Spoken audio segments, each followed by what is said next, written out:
हम लोगों ने स्टार्ट किया था और दिल्ली सल्तनत में हम लोगों ने कुछ बातें कर भी ली थी।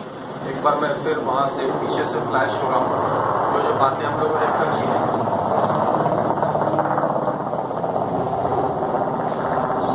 दिल्ली सल्तनत में पहला वंश हम लोगों ने बताया गुलाम वंश, जिसके बारे में हम लोग बात कर रहे हैं। और गुलाम वंश के बाद कौन सा वंश हम लोग बात किए हैं? खिलजी वंश।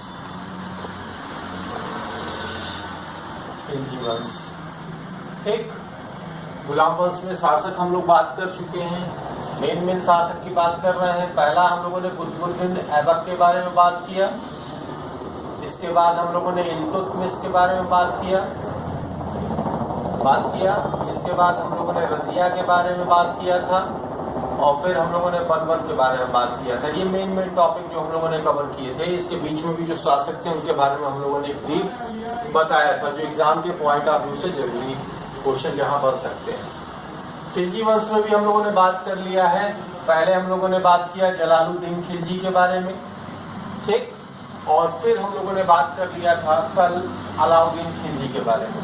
डेली एक लेक्चर में मैं एक दो टॉपिक कवर कर रहा हूँ और इसके नोट्स मैं आपको डालते जा रहा हूँ। कल मैंने जो नोट्स डाला है वो मैं ये पूरा नोट्स आपको डाल चुका हूँ आपके उस पे, और आज मैं खिलजी वंश का नोट्स आपको दे दूंगा। नेक्स्ट डे में तुगलक वंश, जो आज हम बात करने जा रहे हैं वो हम तुगलक वंश के बारे में बात करने जा रहे हैं। तुगलक वंश में शासक कौन से हैं? तो शासक जो होंगे वो आप बात करेंगे। पहला शासक कौन सा होगा? गयासुद्दीन तुगलक। गयासुद्दीन तुगलक के बाद कौन शासक आएंगे? मोहम्मद बिन तुगलक, MBT, मोहम्मद बिन तुगलक, और फिर फिरोज शाह तुगलक, FST, फिरोज शाह तुगलक। ये तीन शासकों के बारे में हम लोगों ने तुगलक वंश में बात करनी है। तुगलक वंश 1320 से 1412 ईस्वी तक रहेगा तुगलक वंश। और तुगलक वंश में पहला शासक जो हम लोग यहाँ बात करने जा रहे हैं वो कौन सा शासक है? गयासुद्दीन तुगलक। गयासुद्दीन तुगलक तुगलक वंश का क्या है? संस्थापक। अगर पूछता है तुगलक वंश का संस्थापक कौन था तो आप यहाँ पे क्वेश्चन फ्रेम करेंगे कि दिल्ली सल्तनत में तुगलक वंश का जो संस्थापक था वो गयासुद्दीन तुगलक था। गयासुद्दीन तुगलक के बारे में कहा जाता है कि दिल्ली का पहला सुल्तान था जिसने अपने नाम के साथ गाजी माने काफिरों का वध करने वाला लगाया। तो दिल्ली का पहला सुल्तान जिसने गाजी की उपाधि ली है। गयासुद्दीन तुगलक ने संचार व्यवस्था पर जोर दिया। संचार व्यवस्था बहुत उत्तम रखी।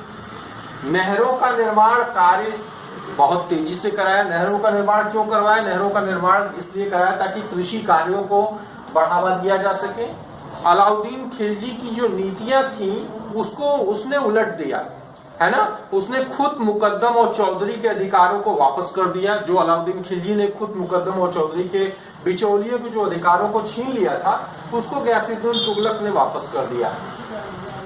लेकिन एक घटना भी है गयासुद्दीन तुगलक के समय कि वहां जो उस समय सूफी संत थे निजामुद्दीन औलिया, उनसे नहीं बनती थी। जब वो बंगाल विजय के अभियान में जा रहा था तो रास्ते में औलिया से मिलने नहीं गया और औलिया शायद नाराज भी हो गए। कहा जाता था कि औलिया ने उसे अभिशाप दिया था। और एक कथन भी बड़ा इंपॉर्टेंट वहां पे आता है कि औलिया ने गयासुद्दीन तुगलक के लिए कहा था हुनूज दिल्ली दूरस्त, दिल्ली भी बहुत दूर है।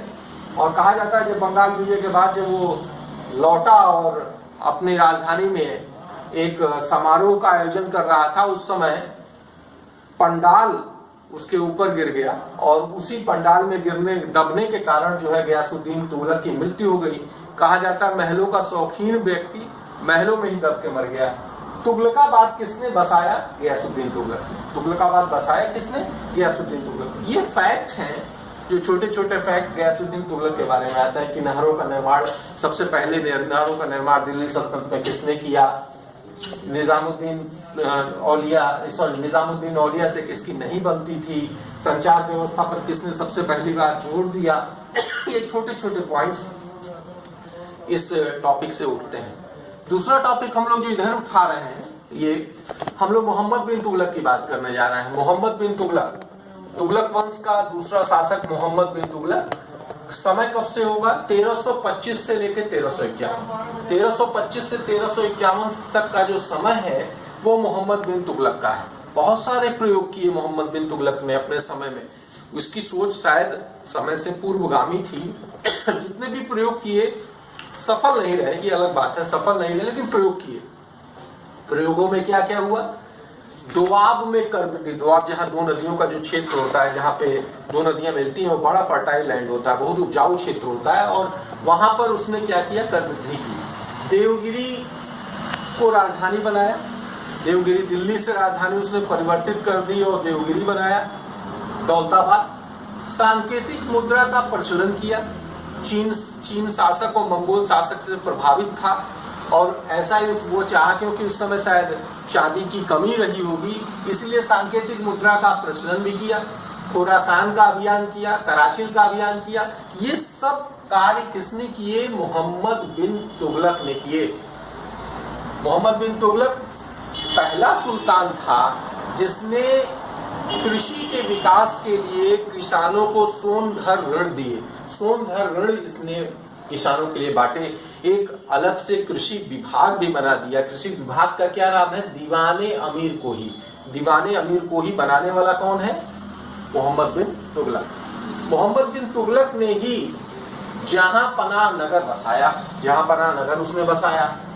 अपनी शासक, जो चीनी शासक उस समय के समकालीन है, मंगोल शासक हैं, उनके दरबार में अपना दूत इब्न बतूता। इब्न बतूता कौन है? मोरक्को का यात्री। 1333 में मोरक्को के यात्री इब्न बतूता को अपना दूत बनाकर उसने मंगोल शासक के दरबार में भी भेजा। हिंदू त्योहार जितने भी होली हैं या जो भी त्योहार है, उसमें होली खेलने में विशेष उसको आनंद लेता है, हिंदू त्योहारों में भाग लेता था। कौन? मोहम्मद बिन तुगलक। अकाल पीड़ितों के लिए उसने अकाल संहिता का निर्माण भी करवाया। ठीक। जब मोहम्मद बिन तुगलक मरा तो एक कथन भी आता है बदायूनी का। बदायूनी लिखा है कि एमबीटी की जब मृत्यु हुई तो उसने लिखा है कि सुल्तान को प्रजा से मुक्ति मिल गई, है ना। कई इतिहासकार इसको अभागा, आदर्शवादी, विरोधी भाषों का मिश्रण, पागल सुल्तान, रक्त पिचासी सुल्तान, इस तरह की संज्ञा देते हैं। लेकिन फिर भी अपने समय का ज्ञानी व्यक्ति था मोहम्मद बिन तुगलक, जिसने बहुत सारे प्रयोग किए। प्रयोग सफल नहीं हुए वो अलग बात है। दक्षिण भारत में बहुत सारे विद्रोह भी एमबीटी के समय हुए। काफी बड़ा साम्राज्य मोहम्मद बिन तुगलक ने बना रखा था, और ऐसे में विद्रोहों की लड़ी लग गई दक्षिण भारत में। और इसी समय कई नए राज्य, बहमनी, विजयनगर साम्राज्य की स्थापना भी मोहम्मद बिन तुगलक के समय ही हुई है दक्षिण भारत में। नेक्स्ट टॉपिक हम लोग जो कवर करने जा रहे हैं वो एफएसटी। और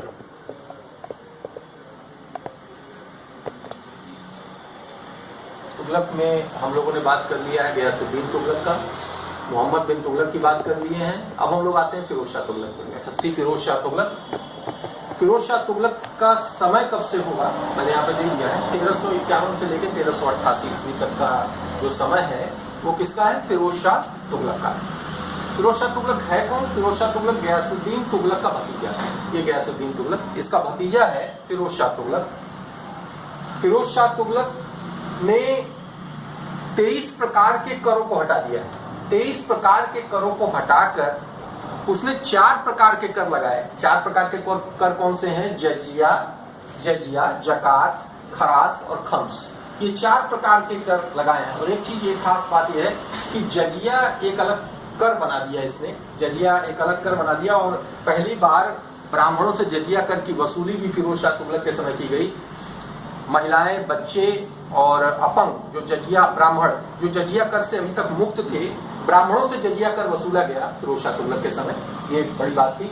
सिंचाई के लिए उसने एक नया कर कौन सा है? हकेशर। कितना? 1/10।